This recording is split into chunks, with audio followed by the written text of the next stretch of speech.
Aqui, nessa casa eu me encontrei.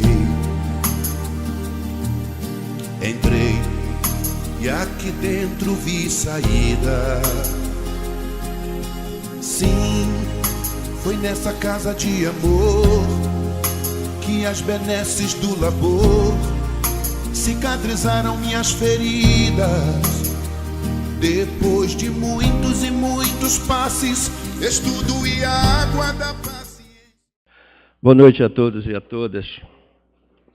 É uma alegria muito grande virmos pela primeira vez nesta Casa de Amor e Caridade, atendendo ao gentil convite do Leandro,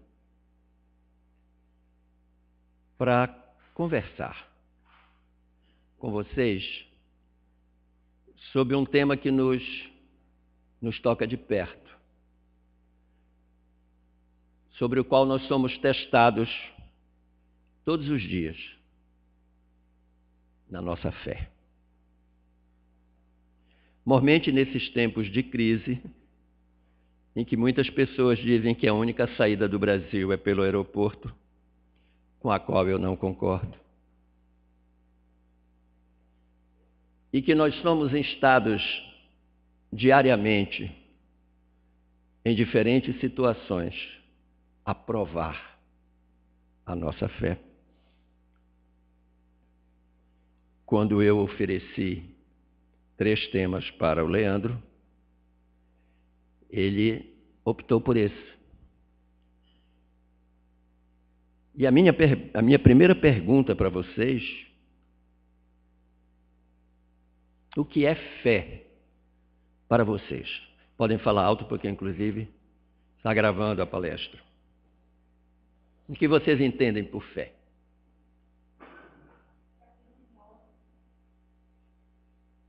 O que nos move? O que mais? Acreditar, ter crença. O que mais? E você agora, nessa circunstância grávida, te manter em pé é uma dificuldade, né? Verdade, nos mantém em pé. Mas será que, de fato, fé é isso que nós pensamos ser? Vou mostrar para vocês uma alternativa. Acho que eu vou ter que mudar. Vou colocar uma outra pergunta para vocês, uma outra alternativa de formulação. Crer e ter fé é a mesma coisa?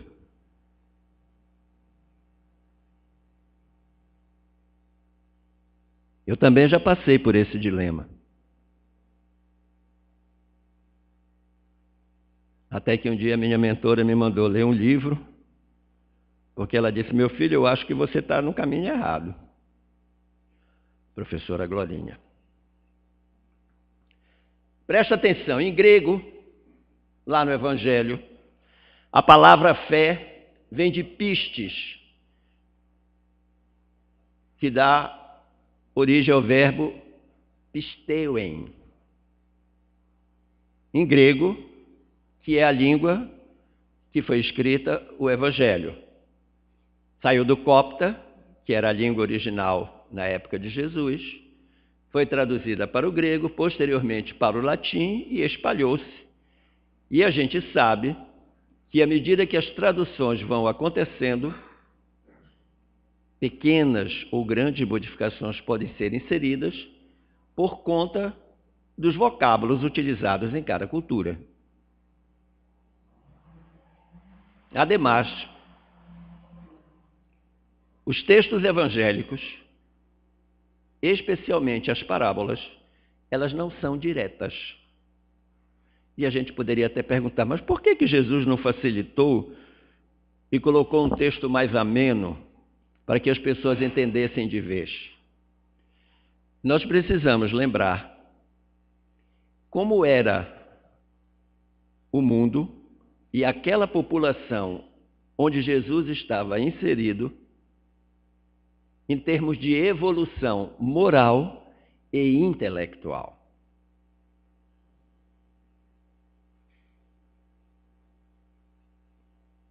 O primeiro enviado de Deus foi Moisés, 5.000 anos antes. Não resolveu. O segundo enviado foi Jesus. Não conseguiu resolver. O terceiro enviado, o Consolador, a nossa doutrina, ainda não está resolvendo. As pessoas tinham uma grande dificuldade de entender, até porque os hebreus, os judeus, o povo hebreu, que tinha um particular em relação a todos os outros povos da época, porque eles eram monoteístas, eles eram os únicos que acreditavam em um só Deus, a sua cultura, a cultura hebreia ou a cultura judaica, era extremamente rica em símbolos, alguns dos quais a Igreja Católica se apropriou e fez pequenas modificações, adequando à cultura religiosa católica.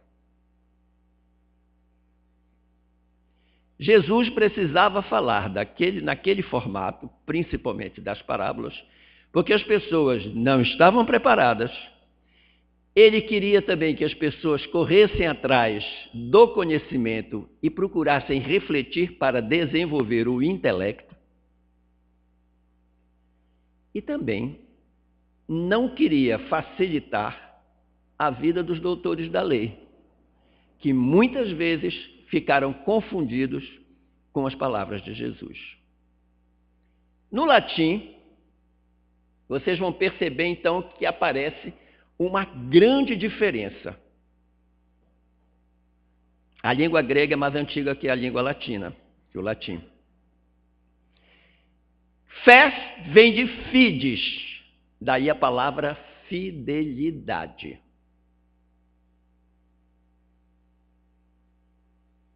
E nós conhecemos duas muito cobradas, a fidelidade matrimonial e o cartão fidelidade das companhias aéreas. Não é verdade?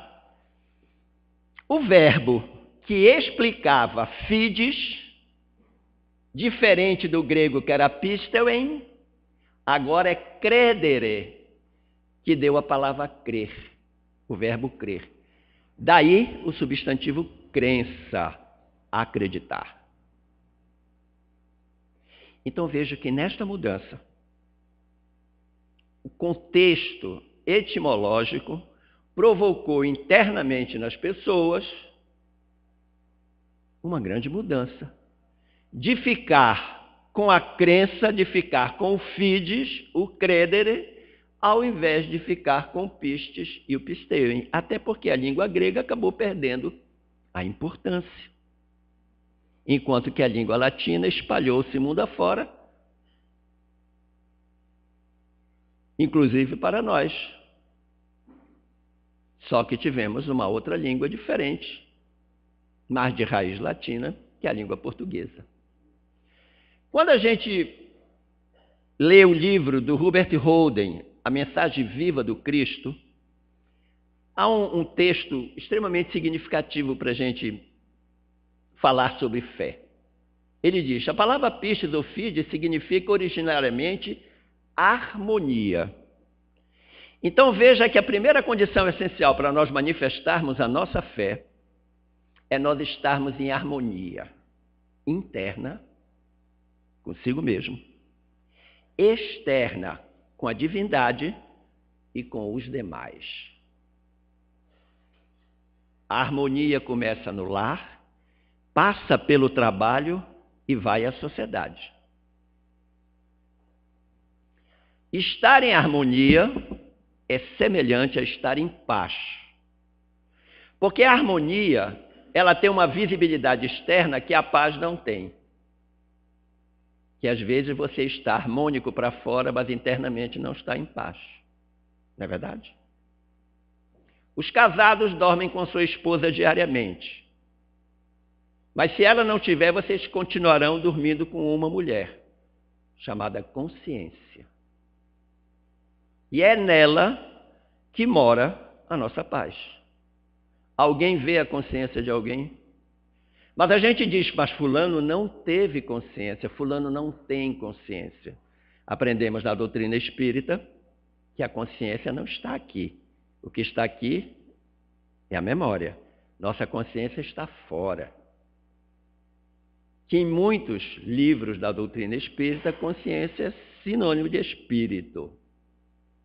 Razão pela qual nós que fomos feitos simples e ignorantes, recebemos enquanto espírito na consciência a inscrição da lei de Deus, a lei do amor, a lei maior. Mas à medida que vamos reencarnando, nessa história evolutiva de um espírito que veio de simples ignorante, que tem que terminar anjo. A angelitude é a nossa destinação. Se vocês lerem O Despertar da Consciência, do átomo ao anjo, do Sebastião Camargo, vocês vão perceber claramente que existe toda uma linha de raciocínio que explica como nós saímos daquela parte infinitesimal, que é um átomo absolutamente invisível, para chegarmos à condição de um aglomerado de átomos que se fará como luz na qualidade de anjo. E os meus estudos, para fazer palestras, participar de reuniões, eu descobri uma coisa extremamente interessante. Talvez tenha sido uma das últimas pessoas a descobrir isso. Todos vocês já saibam. Mas eu descobri que o nada não existe, a não ser como antônimo de tudo. Por que o nada não existe? Por uma razão simples. O nada é aquela porção da matéria que os meus olhos humanos não conseguem ver. Sutilíssima porção de energia, de matéria não, de energia, que os meus olhos humanos não conseguem ver. A gente se orgulha tanto dos 5 sentidos, mas eles são muito pobres. A gente não vê quase nada com eles, não percebe quase nada. E digo mais, os animais inferiores têm os mesmos sentidos da gente. Eles têm paladar, têm olfato, têm tato, têm visão. Iguaizinhos. E vocês vão ficar chocados com o que eu vou dizer. Eles têm até livre-arbítrio. Nelson, você está ficando esclerosado. Tem. Bote a comida para o cachorro. Se ele não quiser, ele não come. Isso é arbítrio. Eu não quero comer. A diferença do livre-arbítrio deles para a nossa é que eles não conseguem fazer uma relação entre os fatos e o tempo. E nós conseguimos. Vocês muito provavelmente hoje se lembraram do que aconteceu há 1 ano atrás, nessa data, há 2 anos atrás, há 3 anos atrás. Realmente foi uma data significativa, simbólica. No dia do teu aniversário, 10 anos atrás, papai estava aqui. O cachorro não consegue fazer isso. O cachorro não consegue, o gato não consegue saber, por exemplo, se o frio de hoje foi maior ou menor do que o frio no dia 6 de agosto do ano passado. Ele não tem essa capacidade. Mas nós temos. É só nisso que difere o livre-arbítrio. Única e exclusivamente isso. E eu digo isso porque estou falando de que descobriu nada, porque se nós dependermos exclusivamente dos nossos sentidos humanos, nós ficaremos extremamente limitados para entender, inclusive, a questão da fé.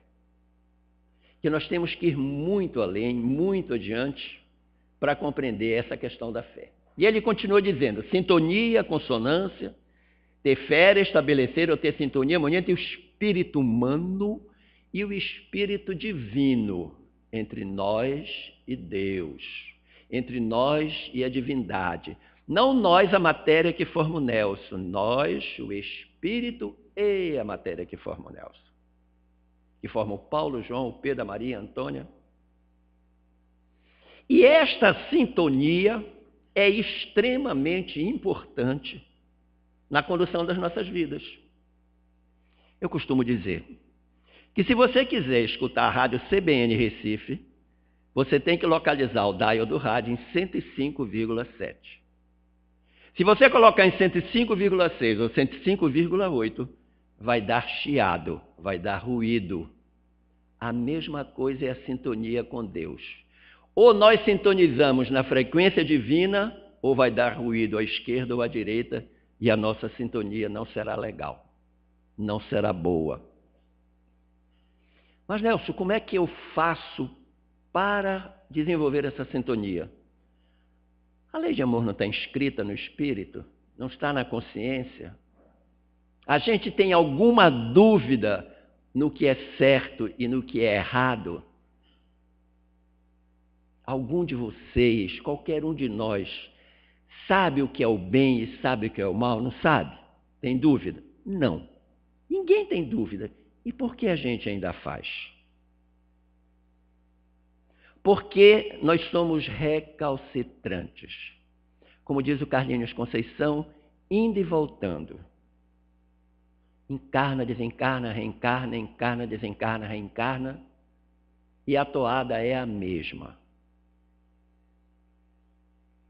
Porque quando a gente entra no Espiritismo, é fácil entrar no Espiritismo. Difícil é o Espiritismo entrar na gente. Porque o Espiritismo exige, em primeiro lugar, conhecimento. Mas nós não podemos ser doutores na doutrina espírita. Não, esse tempo já está ultrapassado, porque nós temos que ter a prática que a doutrina espírita... Mas a prática da doutrina espírita não é exclusivamente a campanha do quilo, ser passista, ser palestrante, não. A prática da doutrina espírita começa com você mesmo, na sua harmonia interior, com a sua mulher, com seus filhos, com seu colega, com seu amigo, na aceitação da vida como a vida se nos apresenta. Olhando as dificuldades sempre com esperança, tendo fé. Então veja que a fé acaba sendo um componente, um ingrediente fundamental, essencial, para este conduzir humano da gente. E ele diz mais, se o espírito humano não está sintonizado com o Espírito de Deus, ele não tem fé, embora creia. Eu posso acreditar, mas não tenho fé. Normalmente, nossa fé é testada nas situações limite. Nas situações de angústia, de dificuldade. Quando a coisa fica muito difícil, aí a gente acha que ora com aquela fé intensa, quando na realidade, mais do que fé, tem um estado de desespero. E a divindade se apieda de nós, e através dos nossos benfeitores espirituais, recebemos lenitivos, bálsamos, que começam a minorar a nossa dor, o nosso sofrimento. E a gente acha que naquele momento a nossa fé foi tão grande que Deus nos ouviu. Chico tem uma situação, uma história dele muito interessante. Como a casa de vocês tem o nome Chico Xavier e eu sou um grande admirador dele, vocês sabem que Chico era funcionário público. E como funcionário público, muitas vezes, as pessoas iam atrás de Chico para consulta lá no trabalho dele. E um dia o chefe lá, o patrão dele, chamou ele e disse, olha, Chico, está complicado. O pessoal está vindo te procurar no horário do expediente e isso não é legal. Então veja se você, de alguma forma, convence as pessoas lá no teu centro ou na tua casa. Fala com elas. Tá bom. Pediu desculpas ao chefe. Chico era uma pessoa extremamente humilde. Chega uma senhora, se eu gostaria de falar com o seu Chico, lá no trabalho dele. Aí um colega de departamento dele, alguém chegou e disse, Chico, tem uma senhora te procurando. Ele disse, pelo amor de Deus, vai lá e diz que eu não estou, porque senão o chefe vai ficar bravo. Diz para ela ir no centro à noite. Mas a pessoa, quando chegou lá, em vez de dizer para ela ir no centro, disse, não, o Chico não veio trabalhar, ele está em casa. Aí ela foi para a casa do Chico. Quando chegou na casa do Chico, bateu, Chico está... Não, o Chico está no trabalho. Foi o que aconteceu com ela? Ficou brava. Ah, eu pego este Chico. A noite foi a primeira que chegou no centro. Ficou sentada, mais ou menos como vocês estão, quando começaram as atividades do centro, ela levantou-se, foi até Chico. Você é o Chico? Sim, minha irmã, que posso te ajudar? Ela sentou a mão no rosto do Chico. Deu da direita para a esquerda, da esquerda para a direita, e Chico ficou absolutamente petrificado, espantado. E perguntou mentalmente: Emmanuel, pelo amor de Deus, o que é isso? Eu não mereço isso. O que é que está acontecendo com esta senhora? E aí ela, em altos brados, dizia: como é que eu preciso do senhor, vou na sua casa, o senhor não está, vou no seu trabalho, manda dizer que o senhor está em casa, vou na sua casa, dizer que o senhor está no seu trabalho, está pensando que eu sou o quê? E outra tapa em Chico. Emmanuel, o que eu faço? Ela não tem razão, Emmanuel. Aí Emmanuel dá uma resposta para ela que é extraordinária. Chico, ela não está com a razão, mas está com a necessidade. Quando a necessidade fala mais alto, a gente inclusive perde a razão. Muitas vezes. E vai ser a nossa fé que vai contornar a dificuldade dessas situações.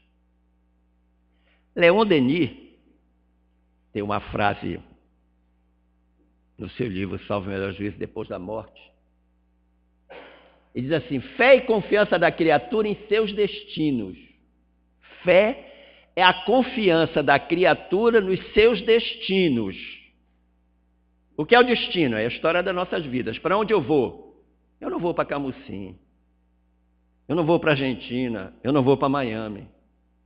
Eu vou para o plano espiritual. Esse aqui é o meu ponto final. Eu estou aqui só de passagem. Meu destino é esse. Mas o nosso destino continua sendo o Dia dos Pais. Nossa próxima data, nossa próxima efeméride. Depois do Dia dos Pais, virá o 7 de setembro, o Dia das Crianças, Nossa Senhora Aparecida. Finado já não é mais feriado, as pessoas reclamam. E depois chegará a grande festa da humanidade, representada pelo Natal, que deixou de ser festa da humanidade para ser festa do shopping. E a gente acha que o nosso destino está pautado nessa série de eventos que acontece todos os anos. Vê que coisa mais sem graça, aquilo que você estava falando, né? A vida é só acordar, trabalhar, comer, dormir, voltar para casa. Então a vida é 1º de ano, Carnaval, Páscoa, São João, Dia das Mães, é muito mais. O meu destino não é esse, o nosso destino não é esse. O nosso destino é esse que Leon Denis aponta para a gente. Fé é a confiança da criatura no seu destino. Que destino é esse? Essa estrada que eu estou construindo com vistas à minha próxima vida, que é a única certeza que eu tenho. O resto tudo é novidade ou surpresa. Eles lá em cima, no planejamento reencarnatório da gente, eles sabem, e nós até sabemos antes de reencarnar, com quem vamos casar, qual é a profissão que vamos ter, escolhemos as nossas provas, as nossas durezas, tudo isso a gente já sabe. Mas quando a gente encarna, o véu do esquecimento nos proporciona gratas surpresas. E às vezes você diz: eu nunca pensei em morar nessa cidade. Pensou, você que não se lembra. Mas como é que eu fui casar com essa criatura? Pensou, mas não se lembra.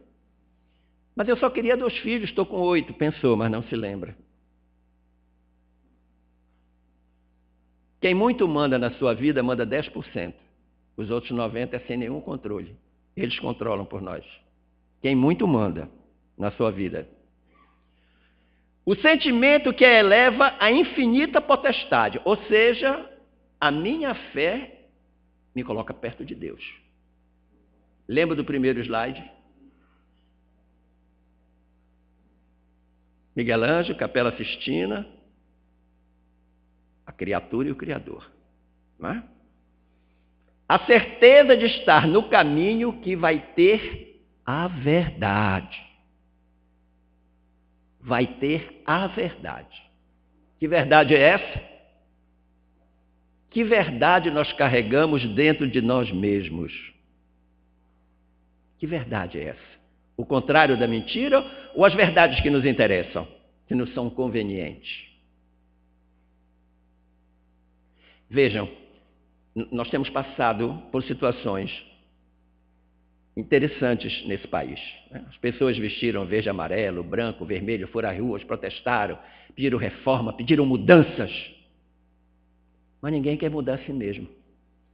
Ninguém quer se autorreformar. E mais, as pessoas que vão às ruas pedir reformas, pedir mudanças, elas continuam andando pelo acostamento da estrada, furando o sinal de trânsito, pegando recibo falso de dentista para o imposto de renda, arranjando atestado médico falso para o filho vagabundo que não quis fazer a prova porque veio da balada na noite anterior, ficando com troco a mais no supermercado, trocando etiqueta de preço no supermercado, entrando na fila preferencial, mas ainda não tem 60 anos, e elas querem reforma, elas querem mudança.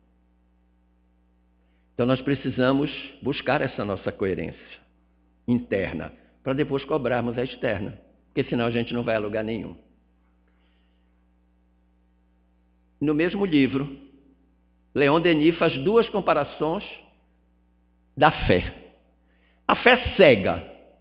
Aí ele diz, é como um farol cujo vermelho clarão não pode transpassar o nevoeiro. Aí eu peguei essa imagem aí. A gente quando viaja aí pela Serra das Russas, eu que vou sair de casa 5 horas para ir para Recife trabalhar, eu moro em Gravatá, mas trabalho em Recife. Laura é minha esposa, não, já está aposentada, mas me acompanha nas quartas-feiras. Mas quando eu vou sozinho, às vezes, nessa época de inverno, a gente não vê nada. E, sabe, bota uma lâmpada super forte no carro, bota farol de milha, bota tudo, mas continua vendo muito pouco. E às vezes a nossa fé é assim. Não enxergamos um palmo diante do nariz. Mas aí, Leon Denis diz, a fé esclarecida, a nossa. A doutrina espírita. Quem veio de outras confissões religiosas, como eu vim, deve ter ouvido em determinado momento da vida, quando a dificuldade apareceu, é assim mesmo, meu filho, é vontade de Deus. Conforme-se. Não é, Leandro? Deus quer assim, Deus não quer. Chocar vocês de novo. Deus não perdoa. Sabe por quê? Porque ele não se ofende. Porque se ele se ofender, ele vai ter que graduar a ofensa. Leve, média, pesada, para dar a multa. Mas se a pessoa for do time dele, aí ele releva. Mas o outro que não é do time dele, ele pune. Aquele Deus era do Velho Testamento. Ele está acima disso. Por isso que Kardec começa o livro dos Espíritos e o próprio Evangelho, ele não pergunta quem é Deus, é do que é Deus, que está acima. A nossa doutrina, então, ilumina com brilhante luz a estrada a percorrer. Que estrada é essa? Desta vida. Mas tem gente que está iluminando esta estrada com vela. Está vendo, quando muito, 5 centímetros à frente do corpo. Nós temos que nos esclarecer. E o conhecimento é importante. O espírita tem que estudar. Qualquer um que tenha uma profissão aqui teve de estudar para ter essa profissão. Se faz o médico em 6 anos, um advogado em 5, um torneiro mecânico em 3. Se o sujeito resolve ser padeiro, ele vai ter que fazer um curso de 1 ano, 2 anos. Agora, para ser espírita, não. Nós temos a obrigação do estudo. Até porque Emmanuel disse que uma das coisas melhores que nós podemos fazer pela nossa doutrina é estudar e divulgá-la. Para a gente contextualizar o tema da fé, eu me lembrei da parábola e que consta no texto evangélico do grão de mostarda. O grão de mostarda é mínimo, né? Outro dia eu passei por uma situação difícil e voltando para casa, disse para a dona Glorinha, olha, hoje eu senti que a minha fé foi menor que o grão de mostarda. menor. E a gente passa por isso. Lá no Evangelho de Mateus, capítulo 17, versículos 14 a 19, vocês sabem que trouxeram o lunático para ele, e o pai disse, olha, esse meu filho ora cai na água quente, ora cai na água fria, ora cai no chão, tem crises convulsivas, eu não sei mais o que fazer, levei lá para os seus discípulos, eles não conseguiram fazer nada, pelo amor de Deus, faça alguma coisa pelo meu filho. Aí diz Jesus, os discípulos perguntam para ele, mestre, por que a gente não conseguiu resolver o problema do menino? Porque, na verdade, eu vos digo que se tiverdes fé como um grão de mostarda, direis este monte, passa daqui para acolá, e ele há de passar, e nada vos será impossível. Promessa melhor do que essa de Jesus para nós não teve. Uma promessa acompanhada de um grande gesto de humildade, porque ele disse, vós podeis fazer muito mais do que eu. Ele na condição de ser o Cristo, que a palavra Cristo significa enviado. O nome dele, de fato, era Jesus. Existem vários Cristos no universo. Para a Terra, do planeta Terra, o mais importante é Jesus. Sabem quanto tempo Jesus levou para ser preparado para voltar? 40 milhões de anos. Bem mais do que o tempo de existência do nosso planeta. De que demônios eles estavam falando? Porque o menino estava endemoniado. Aí se jogava na água quente, se jogava na água fria, caía no chão, se debatia. Né? Aquele surto obsessivo. E que há manifestações físicas em que a pessoa se apropria do médium, porque quem recebe é um médium, né? Para fazer essas manifestações, para chamar a atenção, inclusive muitas vezes intimidar aqueles que cercam a circunstância. E os apóstolos ficaram preocupados.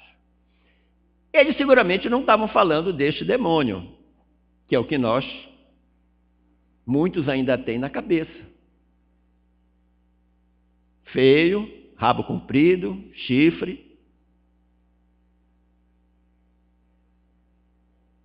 Um tridente.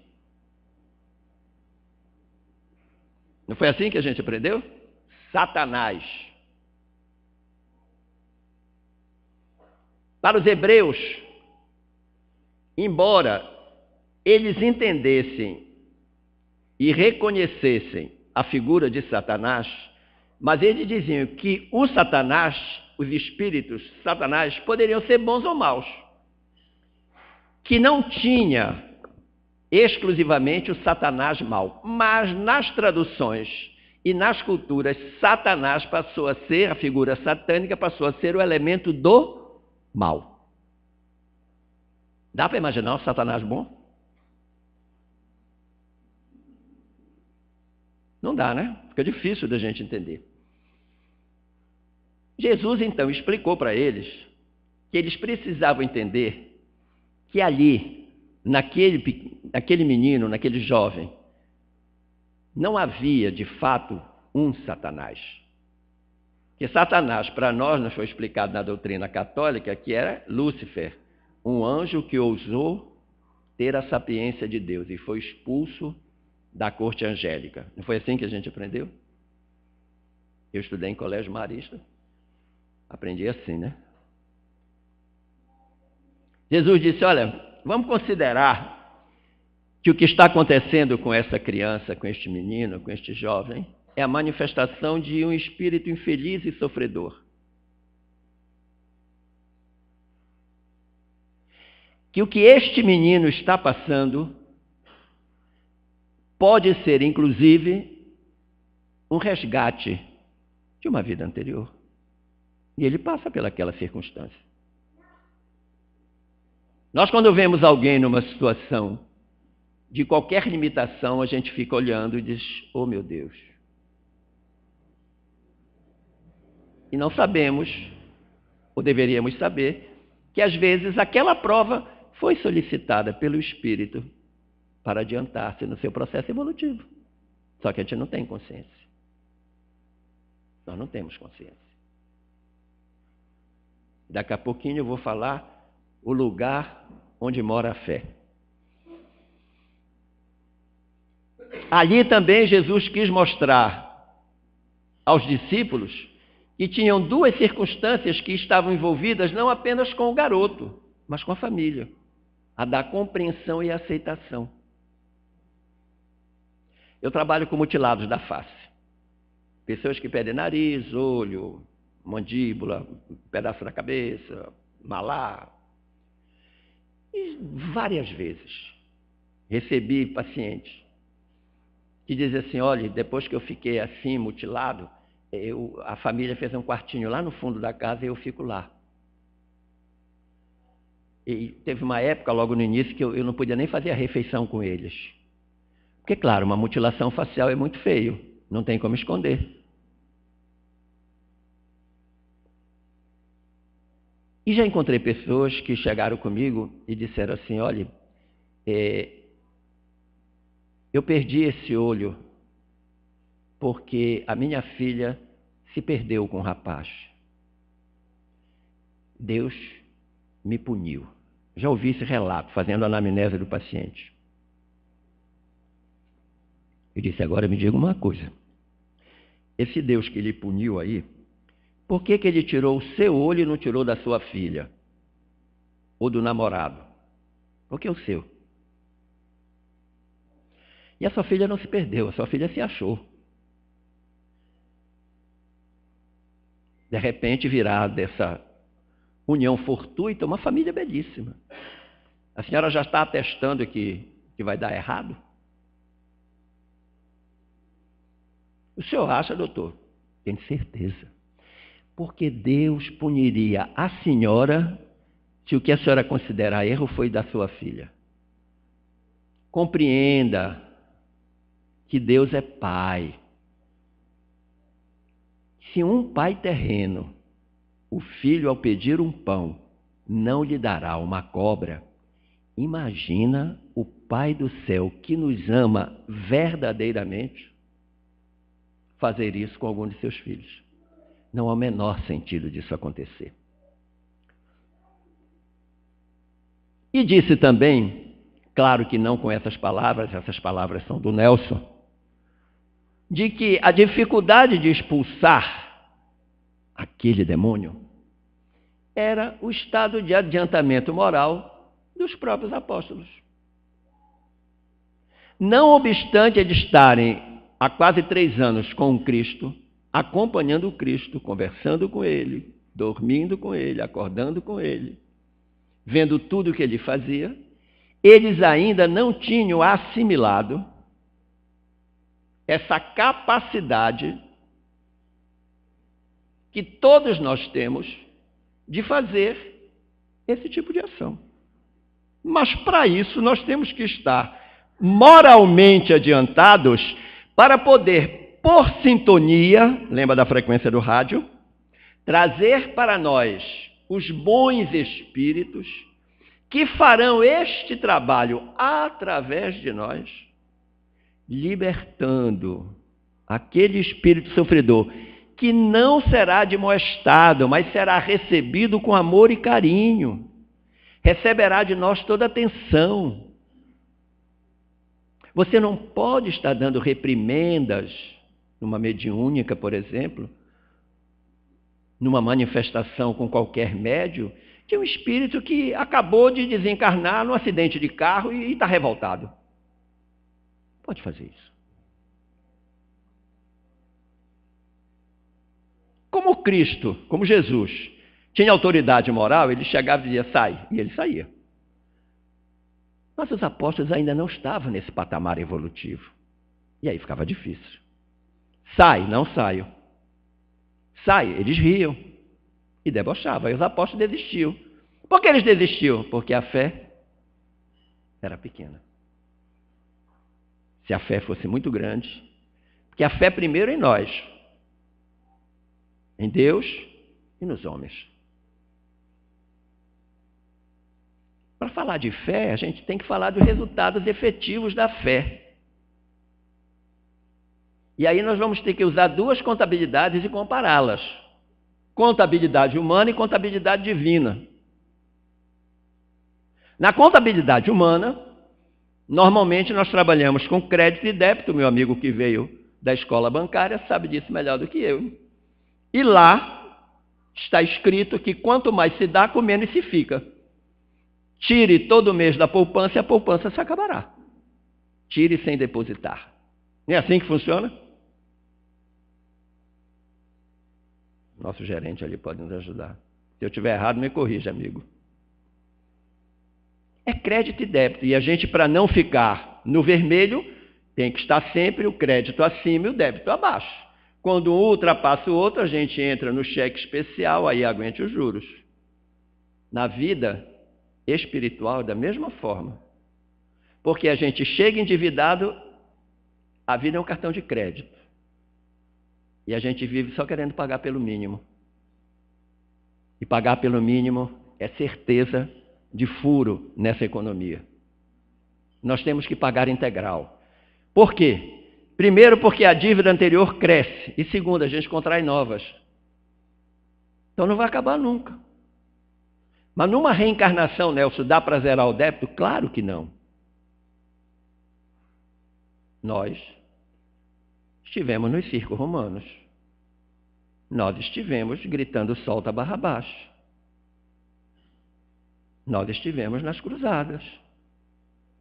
Não por acaso, quando Jesus foi chamado pela Assembleia dos Espíritos Puros para fazer o planeta Terra, e no planeta Terra haveria um continente ao sul, e um país muito grande, quase do tamanho do continente.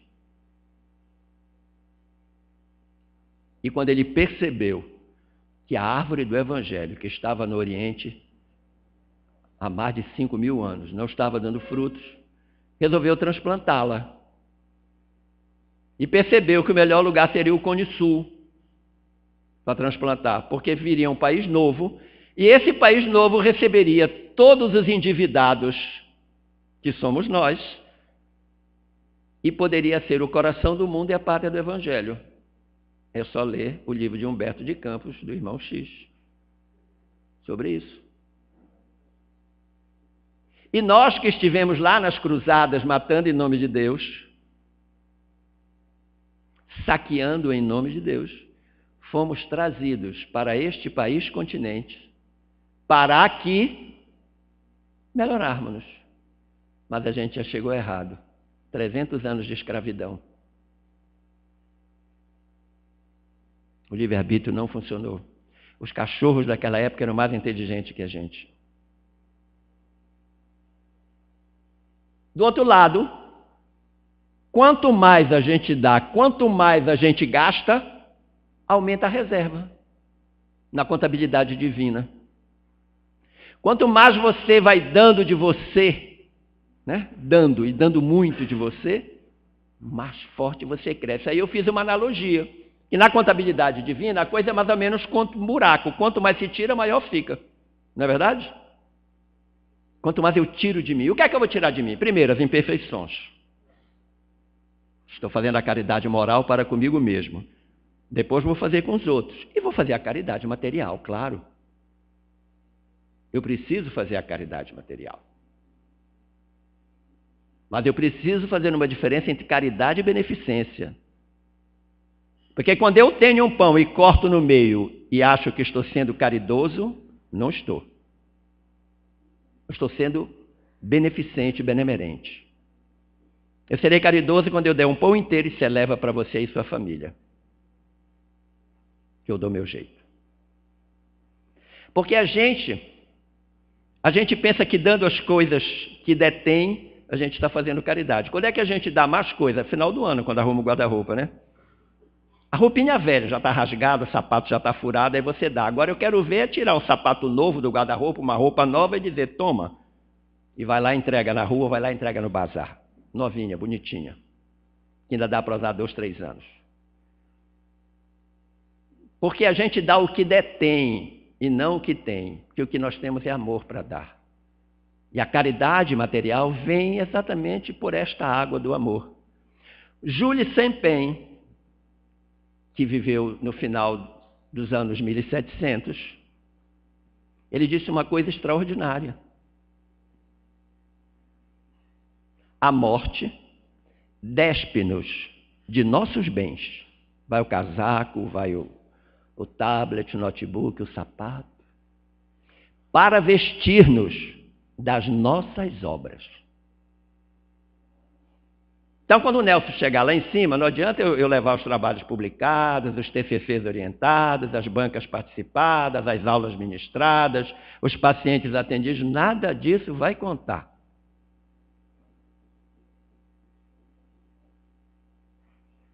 Eu estava nu e me vestistes. Quando, Senhor? Eu não te vi. Eu estava com fome e me deste de comer. Quando, Senhor? Eu não percebi. Eu estava triste e tu me consolaste. Quando, Senhor? Eu não vi.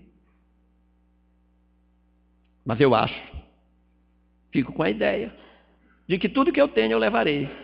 Não. Porque a caridade, o amor, eles não são palpáveis. Eles são invisíveis, inclusive.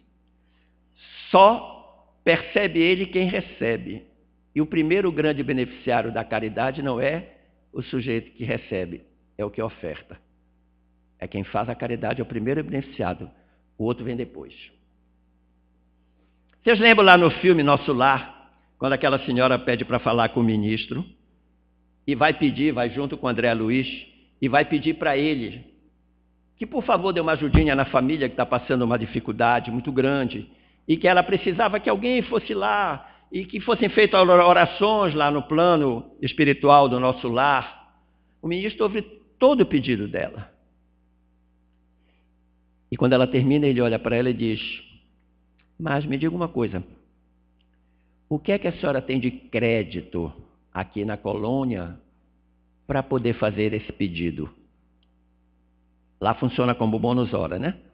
O trabalho no plano espiritual é bônus hora. Se você está pensando que quando for para lá, vai como aposentado, lá se trabalha mais do que aqui.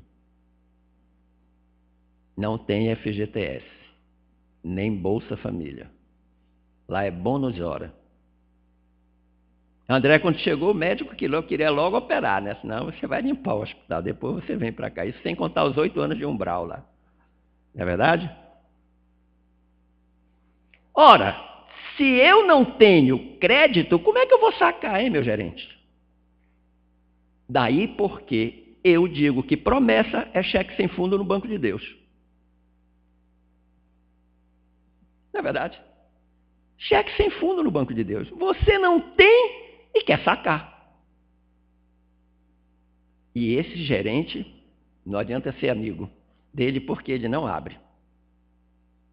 Não saca. E aí a gente faz cada promessa absurda, né? Quando é o dia da mentira para vocês? Hã? Fala alto para eu ouvir. Todos os dias? Não, mas tem um dia da mentira, não tem? 1º de abril, né? Eu também pensei, mas descobri que não é.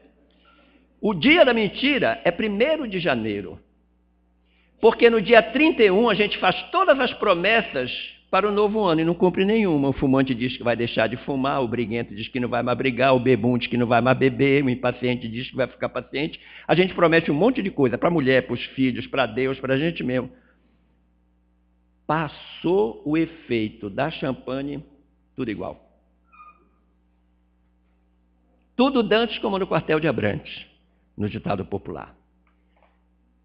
Então é preciso criar créditos para poder sacar. E a fé nos ajuda a fazer isso.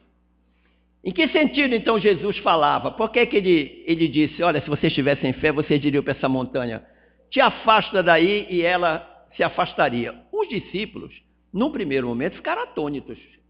Mas peraí, eu tenho capacidade de dizer para aquela montanha afasta e ela afasta? Porque eles também não compreenderam o que Jesus queria dizer.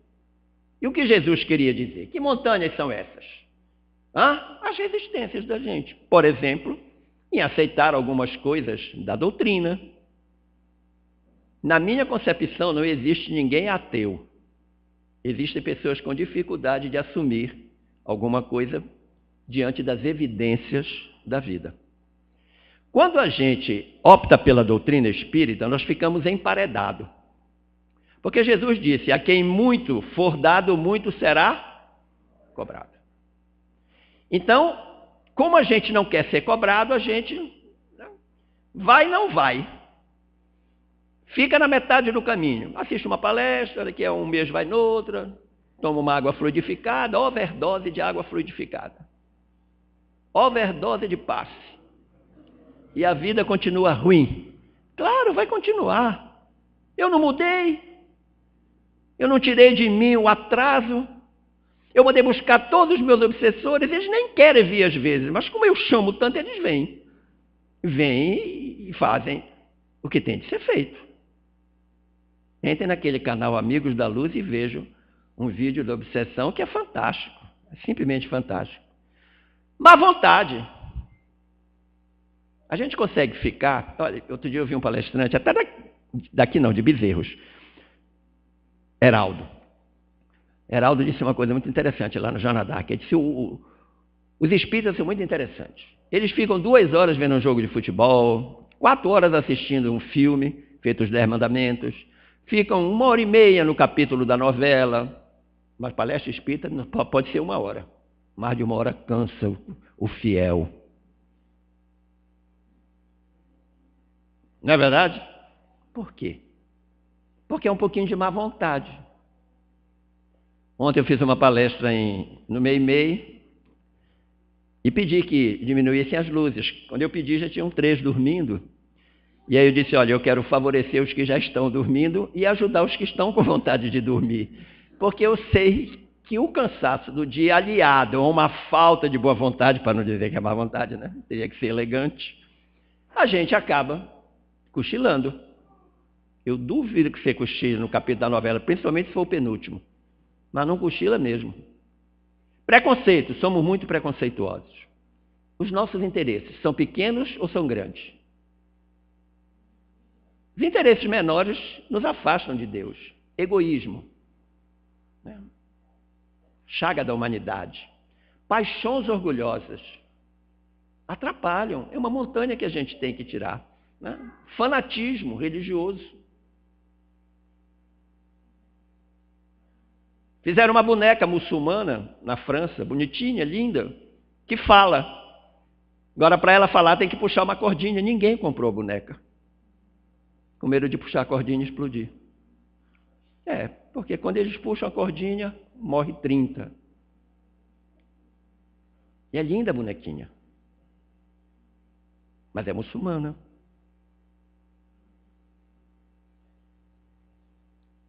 Consequências da verdadeira fé. Alguém arriscava dar um salto desse? As pedras não estão tão perto quanto você pensa. Dou nada. Eu me arriscar? Não, aqui tá bom, eu fico desse lado. Vocês já viram um filmezinho que tem no YouTube? E várias pessoas estão carregando uma cruz, e tem um cidadão lá que vai cortando a cruz para ficar mais leve, aí quando ele chega lá no fosso, aí ele vê por que a cruz tinha que ficar naquele tamanho. A gente faz muito isso. A fé robusta confere perseverança, energia, recurso para a vitória sobre os obstáculos. Tanto nas pequenas quanto nas grandes coisas. Nós precisamos trabalhar a nossa fé no cotidiano, nas coisas simples da vida. Senhor é meu pastor, nada me pode faltar. Senhor, estou indo para Camusim, me leva. Vou eu e Laura, leva a gente. Pronto, vim conversando com ele, pedindo. E a gente tem medo hoje de sair de casa. Uma coisa simples, né? Vir aqui a Camusim. Na volta, de novo, Senhor, estamos voltando. Nos leva na tua paz. Nas pequenas coisas. Mas também pode ser uma grande coisa. Recebi um diagnóstico que estou com câncer de pâncreas. 3 anos no máximo de vida. Minha fé, com certeza, vai pipocar. Nas grandes coisas. A fé vacilante produz incerteza e hesitação. Aí os nossos adversários, principalmente os espirituais, se aproveitam disso. Aí eles minam a nossa resistência. Quando eles minam a nossa resistência, a gente não procura mais os meios para combater esta falta de fé. Esta falta de fé. Por que esta criança está se atirando nos braços do pai? Porque ela tem confiança que o pai vai recebê-la. E nós temos ou ficamos na dúvida? Quem tem medo de morrer aqui? É melhor começar a perder, viu? É melhor começar a trabalhar isso, porque é absolutamente inexorável. Todos temos que ir, não precisamos procurar. mas chegaremos lá. Mas tem gente que é muito assoberbada, né? Eu tenho um amigo que diz, Nelson, eu estou sem tempo para morrer. Se a morte chegar, eu vou ter que vir amanhã, porque hoje a minha agenda está lotada.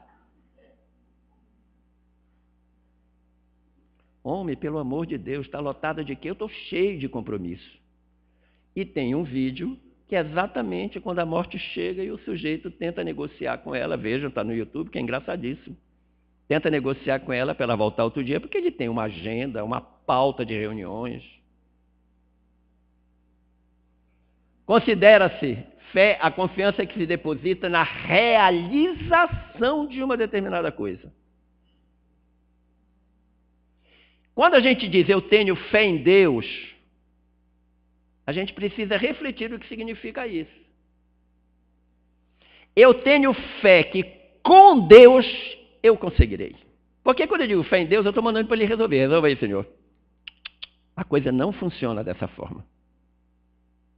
Porque eu estou transferindo, né? O que deveria ser uma luta minha, eu digo, Senhor, tu segura esse problema, resolve aí que eu estou aqui, viu? Vou ficar esperando a solução.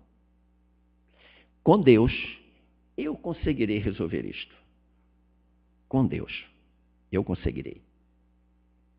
E a gente atinge o nosso objetivo. Encontrei essa imagem na internet, quem lamenta seus males aumenta, para dizer exatamente, falar dessas características da fé. Primeiro, a fé da paciência que sabe esperar. O sujeito se opera. No outro dia ele já quer estar com o mesmo padrão de vida que estava antes da cirurgia. O médico passa um remédio, ele toma a primeira cápsula. Às 8 da noite ele liga para o médico e diz que o remédio não está fazendo efeito. Claro, não está. Só tomou uma cápsula. Ele resolve emagrecer, vai fazer um regime. Tira o pão e o macarrão e no fim da semana quer ter emagrecido 20 quilos. Não vai acontecer. Paciência é virtude. Paciência se desenvolve e é um dos maiores desafios da gente. Eu que o diga. E está aí Dona Laurinha para confirmar. Que sou muito impaciente. E trabalho isso dentro de mim. Quando a coisa requer um trabalho assim mais refinado, né, uma coisa que demore muito, que eu tenho que observar muitos detalhes, eu peço help. Porque eu sei que eu não vou conseguir. Mas a paciência também ela é seletiva. A gente tem para umas coisas e não tem para outras. Isso tem a ver muito com o espírito da gente. A fé verdadeira é sempre calma. Você já viram uma pessoa que tem fé agitada? Não tem. Primeiro, ela sabe esperar. Segundo, ela acredita que está com Deus. E terceiro, ela tem absoluta certeza que a solução vai chegar. Vocês já viram 2 dias seguidos? Não, tem uma noite no meio. Mas a gente não consegue entender isso. A gente pensa que não vai ter a noite, não vai ter a escuridão, a lua. Aí no outro dia vem aquele sol lindo, maravilhoso, dizendo para a gente, olha, estou aqui de novo, companheiro. Aí os físicos dizem que é o processo de rotação. E eu quero saber da física. Quem é que está fazendo rodar? Quero saber quem fez rodar. Não podemos confundir a fé com a presunção. E nós, muitas vezes, somos muito presunçosos. E aí tem esse pensamento. A paciência com os outros é amor. A paciência consigo próprio é esperança. A paciência com Deus é fé. Exatamente o que eu disse. Eu quero receber de imediato. Senhor, eu estou doente, quero ficar bom. Senhor, minha mulher foi embora, por favor, manda ela de volta. Senhor, perdi o emprego, me arranja outro. Agora é para amanhã, Senhor. O tempo de Deus é diferente do tempo da gente. Primeiro que lá em cima não tem relógio. Por isso que Jesus disse para o Pai, 1000 dias é 1 minuto, 1 minuto são 1000 dias. E a nossa noção de tempo é absolutamente diferente. E nós chegamos até muitas vezes a ser cínicos, porque criamos uma expressão terrível, não tenho tempo, não tive tempo, não terei tempo. E eu digo para vocês que tempo é questão de preferência. Seu filho vai saindo de casa, você diz para ele, vá visitar sua avó, que ela está doente. Ele sai, vai para as atividades dele. Quando ele volta no final da tarde, início da noite, você o recebe e pergunta para ele, foi visitar a vovó? Não, mamãe, não tive tempo. Foi para onde? Eu fui para o shopping. Tempo você teve. Você não teve a preferência de ver a vovó. Então, muito cuidado quando a gente disser, não tenho tempo, não tive tempo, não terei tempo. Que a gente sempre encontra tempo para aquilo que a gente prefere. Quando Jesus finalmente curou o menino, ele simplesmente mostrou aos discípulos que é em função dessa fé, dessa proximidade com Deus, que permite ao médium fazer a cura, a intervenção, todos os bons fluidos vêm por ele, através dele, passam e alcançam aquele corpo, alcançam aquele espírito sofredor que está produzindo aquela situação desagradável, dolorosa.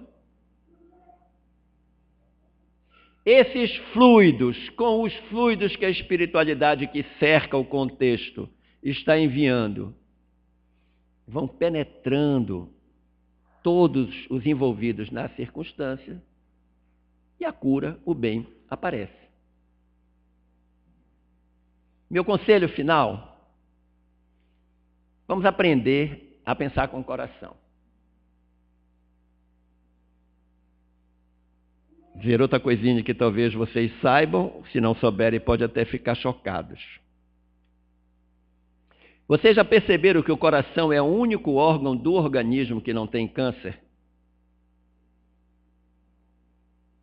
E que todas as células cancerígenas ou cancerosas passam pelo coração, levadas pela corrente sanguínea, é por isso que tem a metástase? Por quê? Por que que Deus, ao permitir que a evolução do protozoário ao homem, daria ao homem um órgão no seu organismo que seria absolutamente impenetrável, inatacável por uma moléstia que ele, homem, mandaria buscar em detrimento da sua conduta, que ele precisa muitas vezes para o seu aperfeiçoamento moral. Porque o coração é a sede do amor. É por isso que ele pulsa. Nenhum outro órgão pulsa, só o coração. E ele é dividido em lojas, aurículos e ventrículos. E quando ele para de bater, acontece a deserção biológica. Todos os outros vão embora. E quando nós temos um ataque cardíaco, ficamos pálidos, em pânico, corremos para o médico. E se a taquicardia vier acompanhada de suores frios e uma dormência do lado direito ou esquerdo, a gente bota um exordio e diz, estou infartando. Mas o coração está lá. No susto ele se contrai violentamente, promove uma descarga braba de adrenalina. Nas coisas boas ele se dilata. A mãe, quando acaba de dar à luz a um filho, que o médico coloca a criança envolta nos panos cirúrgicos, que ela abraça, aquele coração só falta explodir de alegria. É uma coisa absolutamente inenarrável. Mãe nenhuma no mundo conseguirá traduzir em palavras o que o coração sente naquele momento. Mas nosso coração se alegra também quando o filho passa no vestibular, quando a gente consegue o primeiro emprego, a minha casa, a minha vida, o meu primeiro carro. A gente se alegra, o coração se alegra. Quando a gente consegue fazer o bem por alguém e percebe que aquela pessoa foi beneficiada. Quando a gente, no silêncio da noite, lá, guardadinho no nosso quarto, a gente ora com fé E a espiritualidade amiga vai e encaminha aquele bálsamo para quem a gente dirigiu aquela oração. Isso é espetacular. É o seu primeiro neném? É o primeiro? Ah, você vai sentir isso. E depois você conta para o maridão.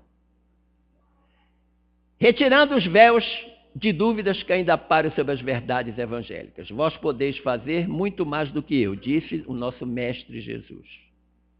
Vocês acreditam que podem fazer muito mais que Jesus? Sim. Essa é a esperança que nos move. Porque o poder fazer mais que Jesus não significa dizer quantitativamente quantos milagres eu vou operar. Mas significa dizer que eu vou caminhar para a angelitude, na qual Jesus já estava quando veio, mais rapidamente. Eu vou acelerar o meu processo de esclarecimento moral, de reforma moral.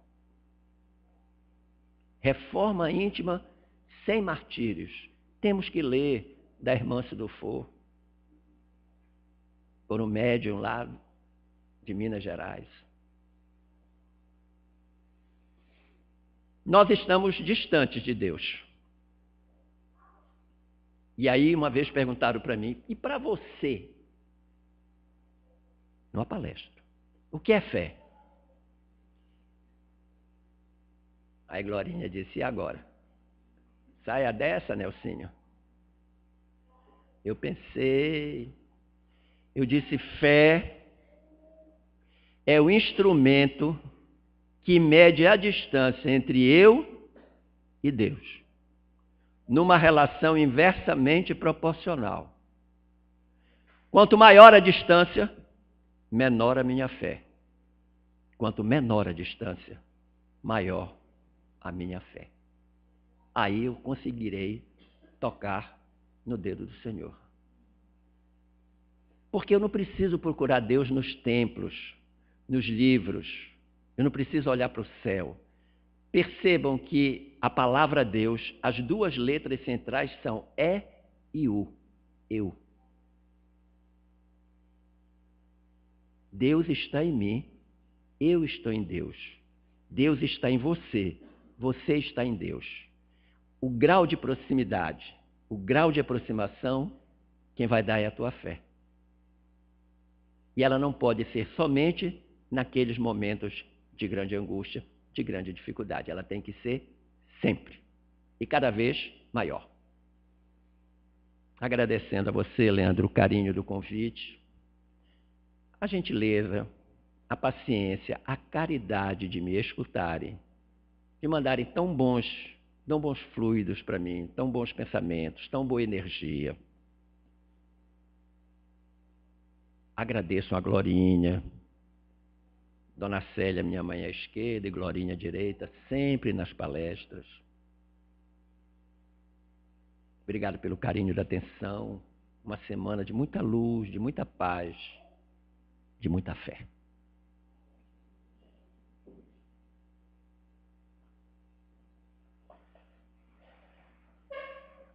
Vamos fazer a nossa prece final? Primeira coisa, vamos respirar legal. Os dois pés apoiados no chão. Respirando profundamente, quando o ar entrar nos pulmões, o abdômen todo para frente, porque a gente respira pulmonarmente, nós temos que respirar diafragmaticamente. Botar o diafragma todo para frente, que é para o pulmão se expandir. Enche pelo nariz e solta pela boca lentamente. Algumas pessoas na quinta ou sexta, possivelmente podem até sentir uma pequena tontura. É a prova de que há um pequeno déficit de oxigênio cerebral, que quando chega em grande quantidade, promove esse efeito na célula cerebral. Vamos elevar o nosso pensamento a Deus. Em nossa tela mental, vamos visualizar o amado Mestre Jesus, que vem de braços dados com aquele que deu o nome a esta casa, Chico Xavier. E eles estão nos esperando, braços abertos. E nós vamos dizer para eles que nós cremos. Mais do que crer, nós temos fé. Fé em nós, Fé no amigo, fé na amiga, no esposo, no familiar. Fé nas pessoas, fé em Deus. Fé no amigo Jesus, fé no Chico. Fé nesses espíritos maravilhosos que nos acompanham diariamente e que promovem com muito amor e muita caridade aquilo que os evangélicos dizem com tanta sabedoria, livramentos. Vamos agradecer a eles pelo dom da vida. Vamos pedir que em nós aumente a perseverança, a nossa boa vontade em conviver com as dificuldades, a nossa resistência nos momentos de angústia, de ansiedade. Olhar para cada um dos nossos irmãos com olhos de amor, ouvidos de caridade, de nossa boca, de nossa língua, saiam palavras de conforto, nunca de censura. Que os nossos pés, mesmo que caminhando sobre pedras e espinhos, e mesmo que sangrem, possam nos conduzir a este lugar de luz a que todos somos destinados. Que tenhamos a capacidade de remover essas montanhas internas que ainda carregamos das nossas mazelas espirituais. Que o nosso amado Jesus, que a espiritualidade amiga, que Chico, que o nosso bom Kardec nos ajude a remover esse egoísmo, essa vaidade, essa falta de fé, esta pouca fé. Que nós consigamos ser um pouco mais que um grão de mostarda. Abençoa, Senhor, nossas famílias, a todos os irmãos desta casa que por alguma razão não puderam estar aqui presentes. Alcança-os com a tua luz, a tua misericórdia, a tua benignidade. E concede a todos nós uma semana de muita paz, muita esperança e muita fé. Que assim seja.